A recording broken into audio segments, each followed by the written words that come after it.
Alright, magandang araw. So ito po ang pahayag ni What? pag-aanalisa ng sitwasyon ni Maharlika. Bro, what are you talking about, man? Medyo malalim. Panoorin natin at kayo na ang humusga. Ano sa tingin nyo? Tama o mali? Alright. So dapat itong malaman ng taong bayan. Let's go. Panoorin natin. Repair the damage anymore. Kayagan ka na in fairness kay Zubiri, na maiano itong PIDEA leaks na ito, na mai-hear o madrinig ng taong bayan. Wala na palang kwenta, irrelevant na pala niyong pirma na i-oust itong si Zubiri. At naintindihan ko ang karamdaman, yung nararamdaman ni Zubiri na masama ang loob niya na tinraidor mo siya. Yun yung dating sa kanya. Irrelevant na pala yung pirma mo, pero bakit ka pa pumirma? Dapat nag-abstain ka na lang. Kahit anong explanation pa you cannot repair the damage anymore. Okay, after the hearing,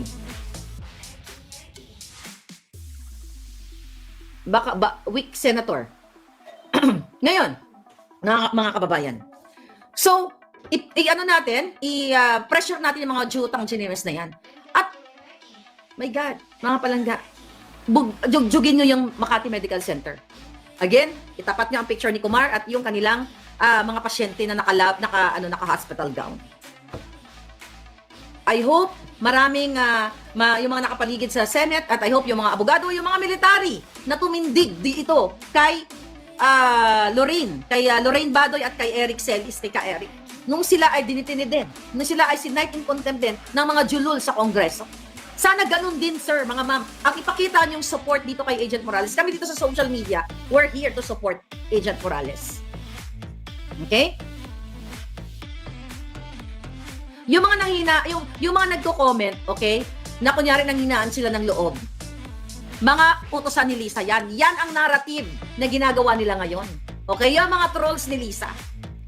Okay? Na kunyari ganito, ganyan, ganyan. If you are for the truth, hindi kayo susuko. Sabi ko malapit na tayo sa tipping point, mga kababayan.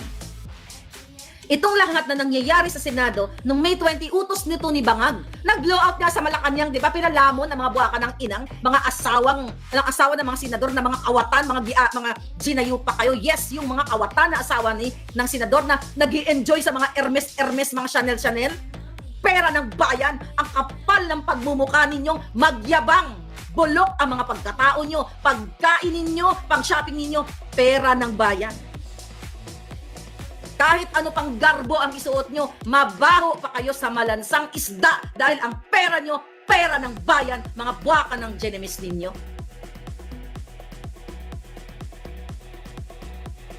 Okay, ano sabi nito? Sabi ni Estel, sabi niya irrelevant na daw yung perma niya, but if sasama siya sa may sabi daw ni Tolentino, baka daw tanggalin siya sa chairman ng committee if kay Zubiri siya pumanig. So, di na itutuloy ang hearing if. See that? You know what, mga kababayan? Nakita nyo, sinisindak-sindak siya ng kanyang mga kapwa senador. Kung matapang kayo, ito i-address natin sa lahat ng mga senador o kongreso. Kung matapang kayo, hindi kayo nagpapasindak sa kapwa nyo senador. You have to speak up. Sabihin nyo sa taong bayan kung paano kayo sindakin. Hindi po pwedeng, kung ako nandiyan dyan, sindak-sindakin mo ako, jutang ginemes. Isaspulok ko na kaagad yan. So, ganyan ba? Ganyan ba ang ating mga senador? Magsisindakan sila sa loob? Sisindakan sila ni Lisa? Hindi sila nagtatrabaho para sa bayan. Kung nasa tama, si Senator Bato, sabi ko nga nagpasalamat tayo sa kanya dyan sa PIDEA leaks Pero hindi tayo dapat magpasalamat actually kasi trabaho niya yun. Bayad siya. Hindi kami dapat magpasalamat sa inyo mga yawa mo. Kayo ang magpasalamat sa taong bayan, nabigyan kayo ng posisyon, nabigyan kayo ng mandato na gawin ang tama, pero yung waka ng ginemes na Lisa Tanas na yan, na kidnapper, smuggler, lahat na. Nilalamon kayo ng purduroy niyang muka at nagbabayad kayo lahat sa ngalan ng taong bayan. Si Kumar, wala sa Makati Med. Yan ang tutukan mo, Senator Bato, kung totoong para ka sa bayan. Si Jinggoy, alam na natin yan dahil talagang tutang-tuta. Ako meron pang konti, may panghawakan pa tayo parang kumbaga sa buhok, isang buhok na lang na nakatungtong dito kay Senator Bato sa kalbo niya. Isang buhok na lang ang panghahawakan, isang hibla na lang. Patunayan mo, isomon mo ang Makati Medical Center at ituloy mo ang hearing at palayain ninyo si Morales. At yung si Picoy na yan, dapat tuluyang ikulong yan. Dahil yan ang sinungaling. O kung ano man ang legal way para sa kanya. Dahil recess na ngayon, kung gusto siyang palayain, tapos file ng kaso for whatever, ano yung mga susunod na pwedeng i-file sa kanya? Dahil siya ay kasama siya sa conspiracy. Nag-conspire siya doon sa CCTV. Binanggit nga niya doon kay Romy na pare, na we have to take advantage of the situation. Situation ni Morales na iti-take advantage sila sa party nila, maraming ibig sabihin ng take advantage. Maybe, kung pumayag si Morales, meron silang kickback doon sa bribe money na ibibigay kay Morales. Kaya lang, unfortunately, hindi sila nakapag-take advantage dahil nanindigan si Morales na siya ay hindi magpapabayad, hindi magpapabribe. Sa halip, magsasabi siya ng katotohanan. Kaya hindi nagwagi yung pagbabribe ni Lisa at ni Kumar based on the CCTV. Kaya ang kanilang solusyon ay atakihin ni Jinggoy Estrada si Morales at isa-cite in contempt. Mga kababayan, meron pa bang gobyerno sa Pilipinas? Isang malaking hamon to sa'yo, Senator Bato, since hindi binawi sa'yo ang chairmanship. Kasi baka lalong mahalata. Pero kahit anong gawin halata, ipasomon mo. Ituloy mo ang PIDEA leaks. Palayain mo si Morales kung totoo na para kayo sa Pilipino, para kayo sa katotohanan. Kaya ginawa ni Jinggoy yan. Dahil yun ang basbas ni Lisa Tanas, ni Bangag, para hindi na mapag-usapan ang pagiging bangag ni Marcos Jr. na siya ay addictus benedictus.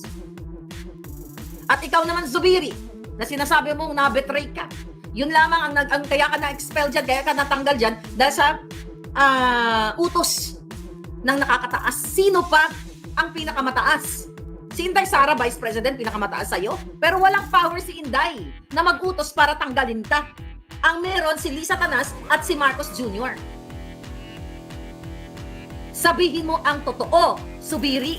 Kung gusto mong mahalin ka namin, mahalin ka ng taong bayan, susuportahan ka, itodo mo na.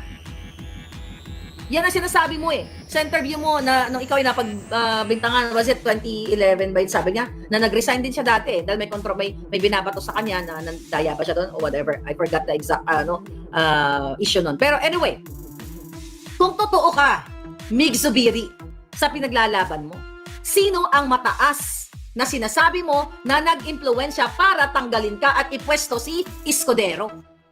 Sino? Demonyo? Well, talaga naman. Mataas pa sa inyo, di yung ninyo, yung boss ninyong Jejemonyo.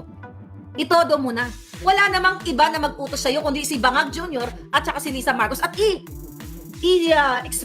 expose mo na kung ano ang sinabi ni Marcos Jr. sa'yo noong January of 2023 nung pinigilan ka rin na hindi ituloy ang hearing sa smuggling na sangkot si Michael Ma, si Martin Araneta, si Lisa at ang buong pamilya ng Bangag. Kung para ka, Subiri, sa taong bayan na sinasabi mo, naglungkot-lungkutan ka, sabihin mo sa amin kung ano ang pagpigil na ginawa, pagkontrol sa'yo ni Bangag Jr. noong 2023 na wag nang ituloy ang hearing kay Michael Ma na sangkot sa smuggling. Tignan mo, ilang taon na? Higit isang taon na, January of 2023, dyan sa Senate, dyan sa Congress at saka sa lower and upper house. Wala, di ba? Kumpara ka sa Pilipino, ang dami ninyong kababuyan.